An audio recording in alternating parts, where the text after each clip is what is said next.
Dan masih banyak beberapa keterangan yang lain yang disebutkan dalam Al-Quran dengan tafsir yang beragam ketika Allah menyebutkan kata fitnah.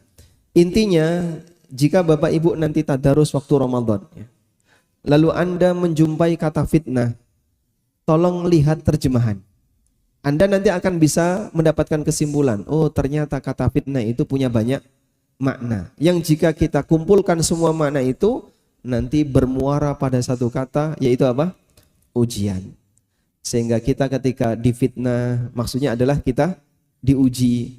Di sini Anda kepanasan, berarti Anda sedang difitnah. Termasuk ustadz juga keringetan, kepanasan itu sedang difitnah. Sampai kapan? Wallahu a'lam. Masya Allah. Barakallahu fiikum. Baik Ustaz, jazakallah khair Ustaz atas pemaparannya. Berarti tadi kita simpulkan bahwa fitnah yang dimaksud itu ujian Ustaz ya. Memang di era zaman sekarang ini hidup penuh dengan fitnah. Insya Allah. Dan kalau tadi dilihat ya, kalau diperhatikan berarti ujian atau fitnah itu macam-macam Ustaz ya. Banyak jenisnya mungkin. Sering kita dengar juga ada tadi fitnah harta, fitnah wanita mungkin Ustaz di antaranya. Atau mungkin seperti apa Ustaz? Ada macam-macam fitnah enggak Ustaz? Barakallahu. Ustaz Syafiq. Ana yang ditanya. Saya mendengarkan antum Ustaz. Barakallahu fiik ya. Alhamdulillah. Wassalatu wassalamu ala Rasulillah amma ba'd. Tanggal berapa hari ini? Antum. Ini fitnah pertama buat antum. Masya Allah. Tanggal berapa? Kamis 16 Rajab. Betul jamaah? Bukan Jumat. Ini Jumat sudah masuk Jumat. Kenapa kasih hadiah dia? Masya Allah. Nah, kan ada hadiahnya. Ini dapat hadiah pun antum dapat fitnah sebenarnya.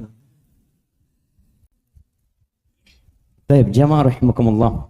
Kita udah dengar dari Ustaz Ami tadi penjelasan tentang makna fitnah secara bahasa, secara syariat.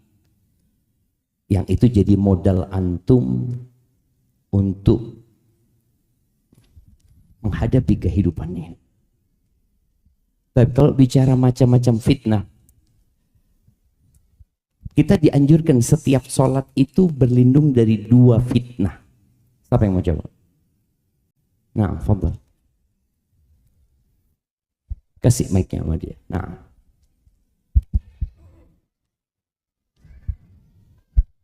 Fitnah Al-Masih Ad-Dajjal.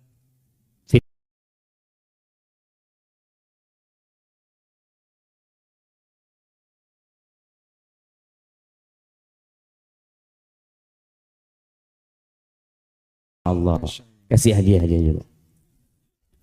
Insyaallah. Baik, apa yang dimaksud dengan fitnah kehidupan dan kematian? Siapa yang mau jawab? Antum tiap hari doa ya. Itu ada jauh banget. Baik, yang dekat aja sini. Nah.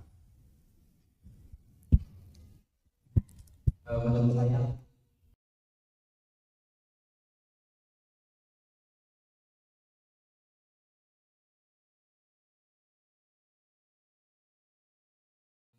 kepada orang-orang yang kafir. Gimana Ustaz? Insyaallah. Ini apa namanya? Ujian jurinya. apa? Masya Allah. Gimana Ustaz? Kasih hadiah? Dikasih pendekatan pertanyaan. Ujian apa yang dialami pertama kali ketika orang di kuburan? Ujian pertanyaan ketuhanan. Masya Allah. Itu fitnah. Nah, sahih. Kasih hadiah. Masih ada kan? Udah mau habis hadiahnya jemaah. Baik. Itu tiap hari kita memiliki hubungan yang sangat erat sekali dengan kalimat fitnah. Allahumma inni a'udzubika min adzabil qabr wa min adzabi jahannam. Maka tadi kenapa Ustaz Ami tanya sama antum ujian pertama? Karena dalam doa kita ada azab kubur. yang menunjukkan azab kubur ini bukan fitnah kubur gitu. Berbeda dia. Allahumma inni a'udzubika min adzabil qabr wa min adzabi jahannam wa min fitnatil mahya wal mamat. Adapun fitnah kehidupan yang tadi disebutkan Ustaz Ami, ujian-ujian dalam kehidupan ini yang nggak ada ceritanya orang lepas dari ujian gitu, dari fitnah ini.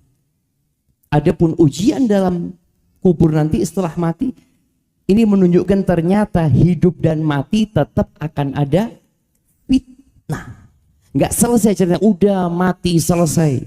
Maka sebagian orang berpikir tatkala dia punya masalah dalam kehidupan ini, dia ingin bunuh diri. Artinya dia nggak lulus dalam ujian kehidupan.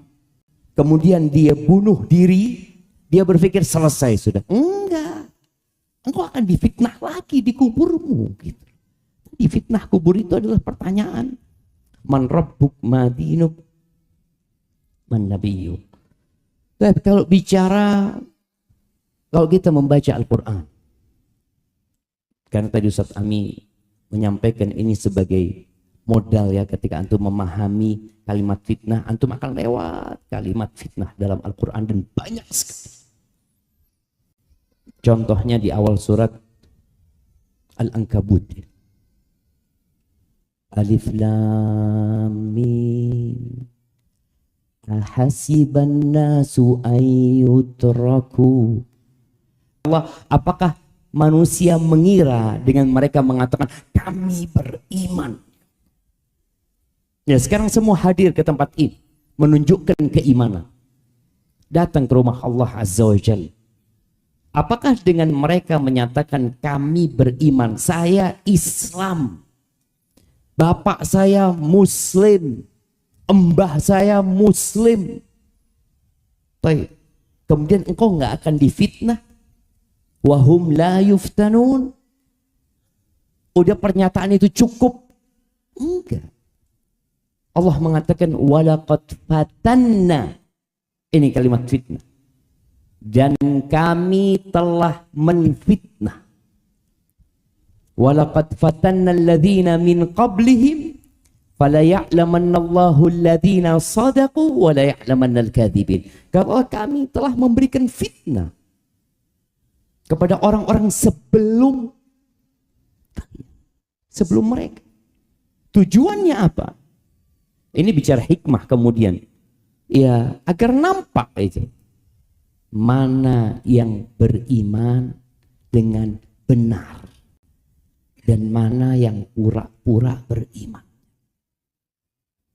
Maka antum yang hadir sekarang di majelis ini, tadi Ustaz Amin nyampaikan juga, antum kepanasan.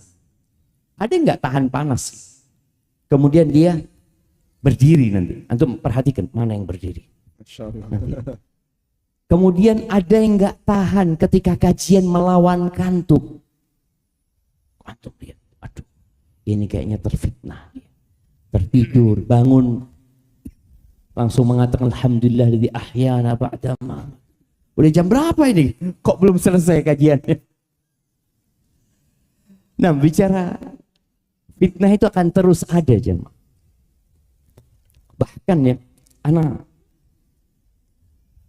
membaca hadis Nabi alaihi salatu wassalam ya, yang benar-benar menjadi bekal kita menghadapi hidup ini.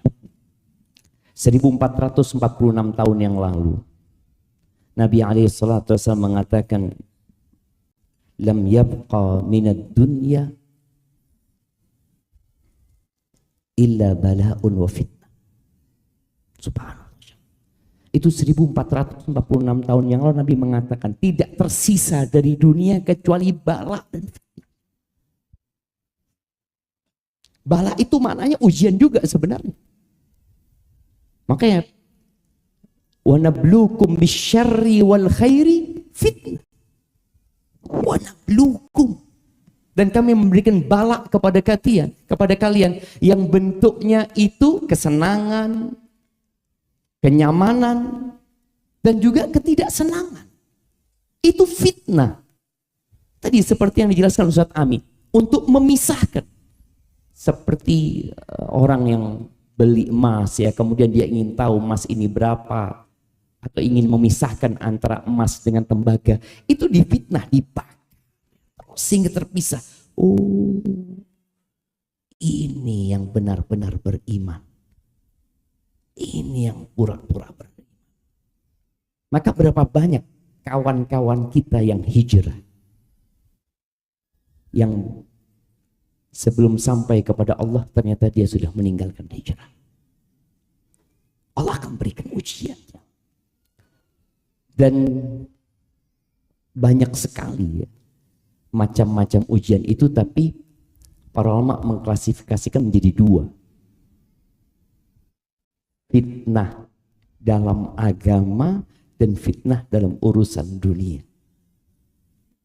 Fitnah asyubuhat, fitnah yang berkaitan dengan syubhat, kerancuan dalam agama, yang ujungnya akan mengantarkan orang kepada kekufuran. Kematian Nabi alaihi salatu wassalam itu fitnah. Antum bisa lihat ketika Rasulullah sallallahu alaihi wasallam meninggal dunia, ada sebagian orang yang awalnya muslim murtad, keluar dari Islam, murtad ya, padahal mereka melihat Nabi alaihi salatu wassalam. Sebagian mereka hafal beberapa Quran.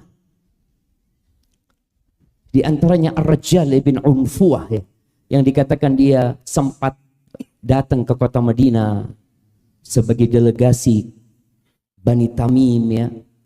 Kemudian dia menjadi orang yang ahli ibadah, tapi terakhir murtad. Karena fitnah syubhat ini lebih berbahaya daripada fitnah syahwat. Adapun kalau fitnah syahwat, tadi yang disebutkan oleh Ustaz Haidar tadi, apa?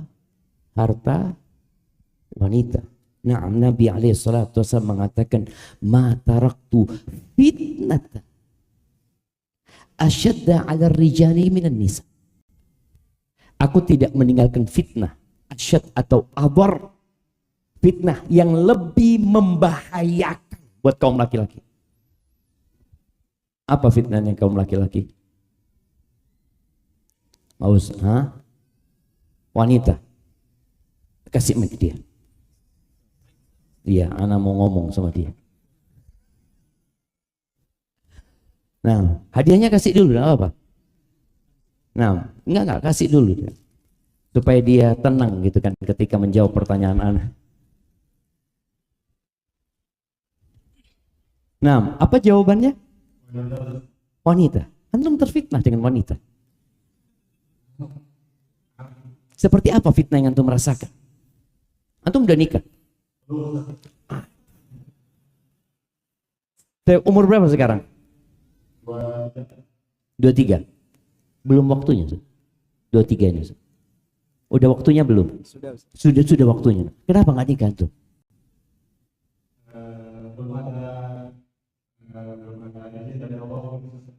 Oh iyalah, kalau belum ada izin. Fulus sudah punya? Lagi nabung?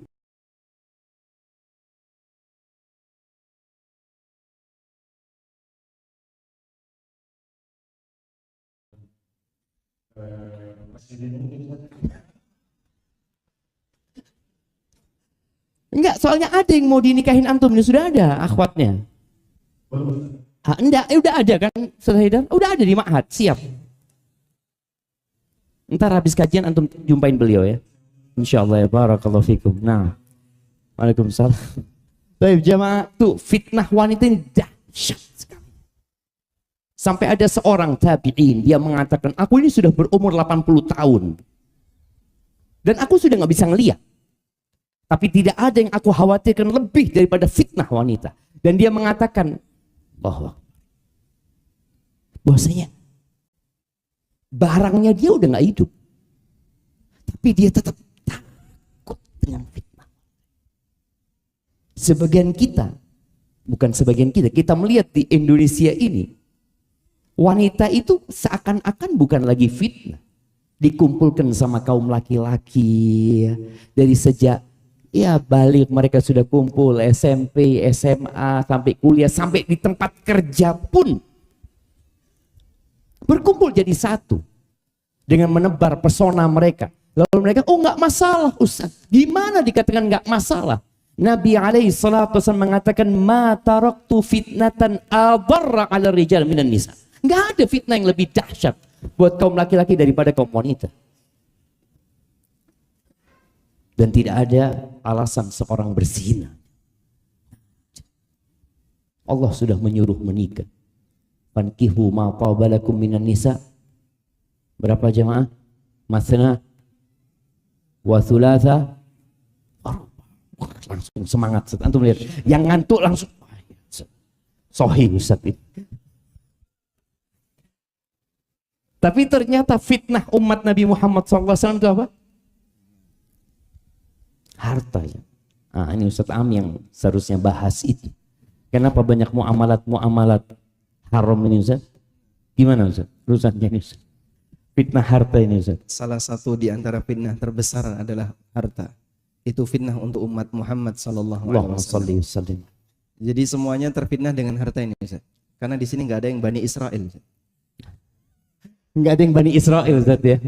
Umat Muhammad sallallahu alaihi wasallam. Allahu Akbar tuh. Kalau fitnahnya Bani Israel pertamanya urusan wanita.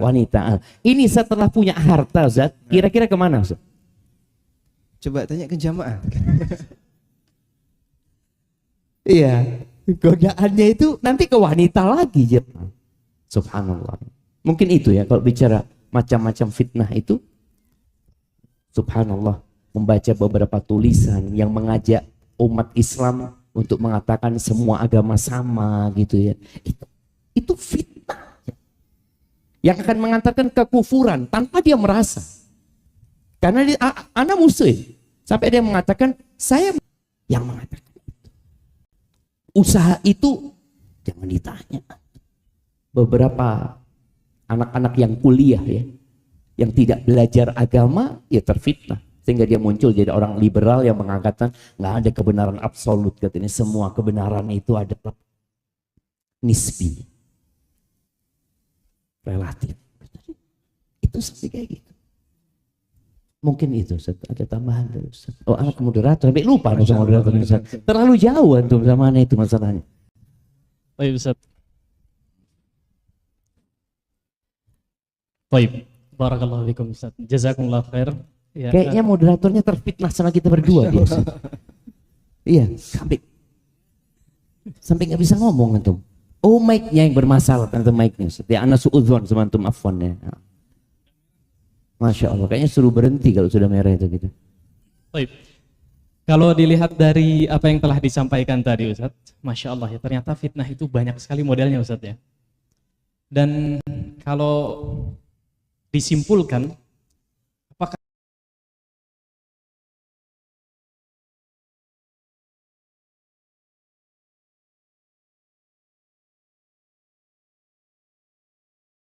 Belum mulai ya. Apa yang mau tambahin Ustaz?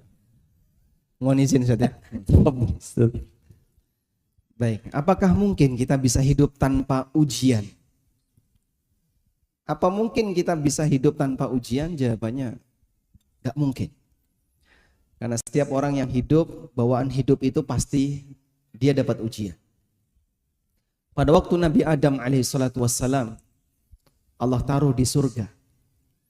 Allah subhanahu wa ta'ala ngasih peringatan kepada Adam tentang musuh utama dia. Allah katakan, inna hadza aduwwul lakuma fala yukhrijannakuma minal jannati fatashqa. Ini makhluk adalah musuh bagi kalian berdua. Maka jangan sampai dia mengeluarkan kalian berdua dari surga fatashqa, sehingga hidupmu akan jadi berat. Karena siapapun ketika keluar dari surga, dia tidak akan bisa dalam kondisi aman 100%. Pasti nanti akan mendapatkan banyak sekali ujian agar dia bisa berhasil kembali seperti semula. Orang ketika di surga kan tidak ada ujian, kecuali surga yang Allah berikan kepada Adam. Hanya satu ujiannya. Apa ujiannya jemaah? Apa ujiannya? Apa ujiannya?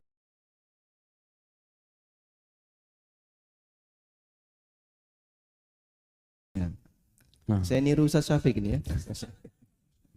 Tapi harus angkat tangan, kalau enggak Jawabannya jawaban berjamaah. Ustaz. Oh gitu ya. Nah, Harus angkat tangan dulu baru jawab. nah, Tadi sudah dapat hadiah belum, Pak? Belum, alhamdulillah. Baik. Ketika kita berada di surga, Anda minta apapun dikasih oleh Allah dan sudah tidak ada lagi ujian. Makanya sabarnya manusia itu tidak selamanya. Kalaupun misalnya ada sebagian di antara kita yang diuji oleh Allah dengan aneka ujian kemiskinan, ujian sakit, ujian masalah keluarga dan seterusnya, akan ada ujungnya. Apa ujungnya? Ada dua kemungkinan. Musibah itu Allah cabut, atau yang kedua Allah matikan kita. Dalam posisi ujian itu belum hilang. Maka kita jangan berpikir akan mengalami seperti ini selamanya. Ujian yang sementara ini nanti selanjutnya akan kita tinggalkan.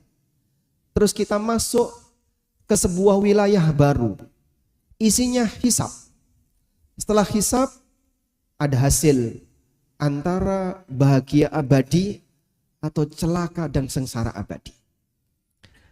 Maka siapapun yang sedang mengalami ujian yang tidak nyaman, tidak enak, apapun bentuk ujian itu, Anda yakini, saya tidak selamanya. Insya Allah saya pasti akan mati. Atau kemungkinan yang kedua, Allah akan berikan keringanan ujian hidup ini. Sehingga ujian itu berangsur-angsur menghilang. Siapapun pasti mengalami itu. Bahkan dalam interaksi antar sesama kita, Allah nyatakan dalam Al-Quran, itu bisa berpotensi menjadi ujian. Allah Subhanahu wa taala berfirman di surat Al-Furqan, "Wa kadzalika ja'alna ba'dakum li ba'din fitnatan atasbirun." Kami jadikan wa ja'alna ba'dakum li ba'din fitnah. Kami jadikan sebagian kalian sebagai sumber fitnah bagi yang lain. Siapa pemenangnya? Atasbirun. Apakah kalian mampu untuk bersabar? Pemenangnya adalah siapa yang sabar.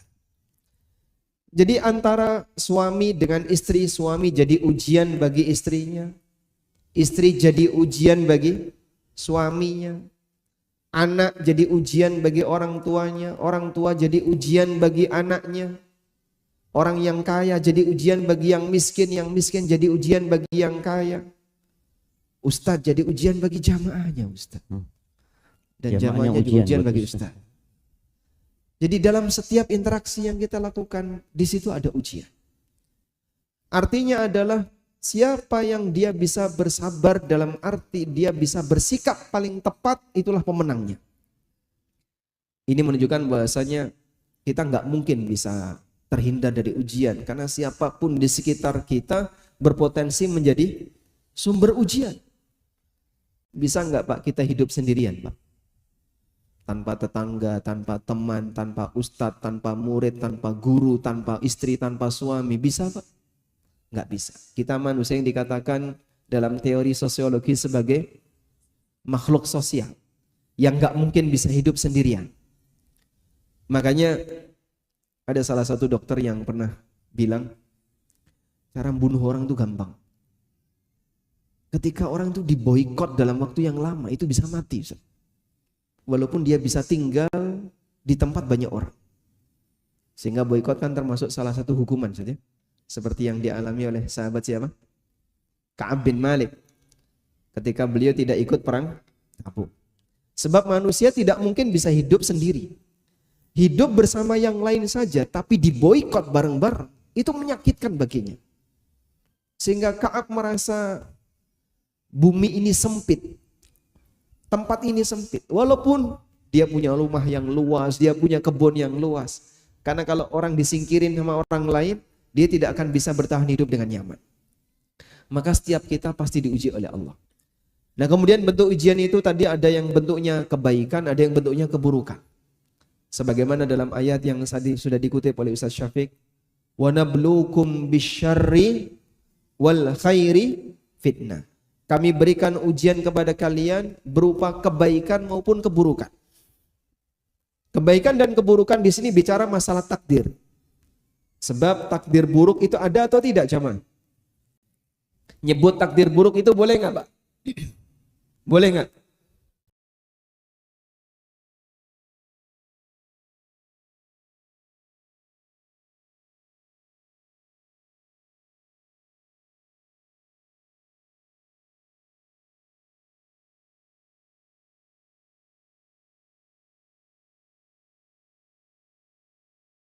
Tayyib. Kekufuran itu Allah takdirkan nggak?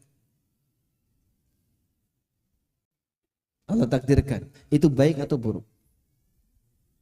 Buruk. Baik. Nabi SAW dapat hadiah. Masih ada nggak? Dapat hadiah. Ada, mau, dapat Ustaz. hadiah. Masya Allah. Katanya tinggal 1 menit, Ustaz. Oh, tinggal 1 menit. Baik. Tayyib.